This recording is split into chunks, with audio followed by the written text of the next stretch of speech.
না ভাই, আমি বলতে চাইতেছি, ধরেন আমি আর আপনি একটা গাছ তলে গেলাম, ধরেন একটা আম গাছ তলে গেলাম।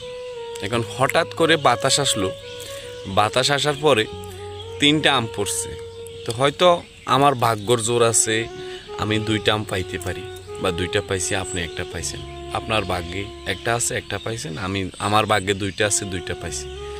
তো এখন আপনি যদি গিয়ে আপনার আম্মুর কাছে কান্না করেন যে না না না, সাদ্দাম ভাই 2টা আম পাইছে, আমি কেন 2টা আম পাই নাই, আমি একটা কেন পাইছি, এ নিয়ে যদি হাউমাউ করে কান্না করেন, এটা কি ভাই ভালো দেখা যায়? এটা মোটেও ভালো দেখা যায় না। আপনার ভাগ্যে ছিল একটা, আপনি একটাই পাইছেন, বা আপনি একটার কর্ম করছেন, আপনি একটা পাইছেন।